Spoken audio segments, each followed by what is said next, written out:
আগে আমরা বোর্ড হতাম, এখন আর হই না। আর এই ব্যাপারটাই আসলে আমাদের মনে ভয় ধরিয়ে দেওয়ার জন্য যথেষ্ট। বিরক্তি বা বোর্ডম জিনিসটা এখন বিলুপ্তির পথে। আমাদের মাথাটা একটু ফাঁকা হতে না হতে হাত চলে যায় ফোনের দিকে। একটা মুহূর্তের জন্য নীরবতা পেলে সেটাকে আমরা কোনো না কোনো ভাবে ভরিয়ে ফেলি। আল্লাহ সুবহানাহু ওয়া তাআলা এই নীরবতাটাকে একটা নাম দিয়েছেন, ফারাগা। এই শব্দের মূল অর্থটা জানলে এই অনুভূতিটা নিয়ে আপনার ধারণা পুরোপুরি বদলে যাবে। রুট লেটার হলো ফারাগাইন। কোরআনে এই শব্দটি 6 বার এসেছে, আর এর অর্থগুলো আপাত দৃষ্টিতে দেখলে মনে হয় এর একটির সাথে আরেকটির কোনো কানেকশন নেই। মুসা আলাইহিস সালামের মা যখন তাকে নদীতে ভাসিয়ে দিলেন আর অসহায়ভাবে দেখছিলেন কিভাবে পানি তাকে ভাসিয়ে নিয়ে যাচ্ছে, তখন আল্লাহ সুবহানাহু ওয়া তাআলা তার মেন্টাল স্টেট বর্ণনা করতে গিয়ে বলেছেন তারিগান, অর্থাৎ একদম খালি বা শূন্য।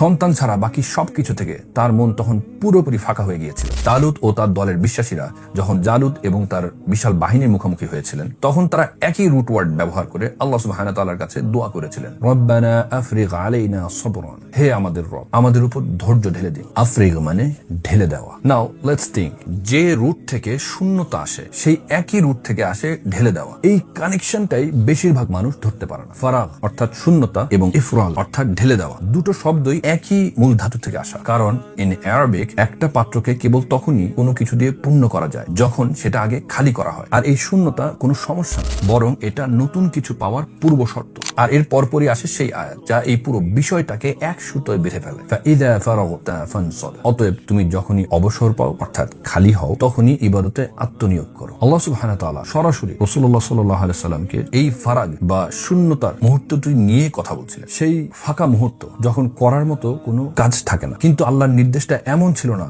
যে বিশ্রাম নাও বা রিল্যাক্স করো কিংবা সময় কাটানোর জন্য কিছু একটা খুঁজে নাও। আল্লাহ বলেছেন ফানসাব, উঠে দাঁড়াও, পরিশ্রম করো, এই শূন্যতাটুকু আমার দিকে ঘুরিয়ে দাও। অর্থাৎ এই শূন্যতা বা ফাঁকা সময়টা এমনি এমনি আসেনি। আল্লাহ সুবহানাহু ওয়া তাআলা নিজেই এটাকে এভাবে ডিজাইন করেছেন, একটি উদ্দেশ্য নিয়ে করেছেন। এটা আসলে একটা দরজা হওয়ার কথা ছিল। কাজ শেষ করার পরে সেই ফাঁকা অনুভূতি, বাচ্চারা ঘুমিয়ে যাওয়ার পরে সেই নিস্তব্ধতা, কিংবা ব্যস্ততার মাঝে হঠাৎ পাওয়া একটুখানি বিরতি, এই গ্যাপটা কখনোই কোনো সমস্যা ছিল না যেটা আপনাকে সলভ করতে হবে। এটা আসলে আল্লাহর দেওয়া আপনাকে একটি স্পেস যাতে আপনি তার দিকে ফিরে তাকান। আর আমরা সেটাকে কিভাবে ভরিয়ে তুললাম? স্ক্রলিং করে। দিনের মাঝে চমৎকার একটা সুযোগ তৈরি হয়েছিল দোয়া করা, কোরআন নিয়ে বসার, আর আমরা উল্টো সেখানে দুনিয়ার যত ডিজিটাল কোলাহল আছে সব এনে ঢেলে দিলাম। মুসা আলাইহিস সালামের মায়ের অন্তরটা খালি করা হয়েছিল তার নিজের ইচ্ছার বিরুদ্ধে, কিন্তু পরে আল্লাহ সেটাকে ভরিয়ে দিয়েছিলেন তাদের পুনর্মিলনের আনন্দ দিয়ে। জালুতের মুখোমুখি হওয়া সৈন্যরা আল্লাহ সুবহানাহু ওয়া তাআলার কাছে ধৈর্য ঢেলে দেওয়ার আর্জি জানিয়েছিলেন, আর আল্লাহ সুবহানাহু ওয়া তাআলা তাদের অন্তরকে অবিচলতা দিয়ে পূর্ণ করে দিয়েছিলেন। আপনিও প্রতিদিন খালি হচ্ছেন, দিনে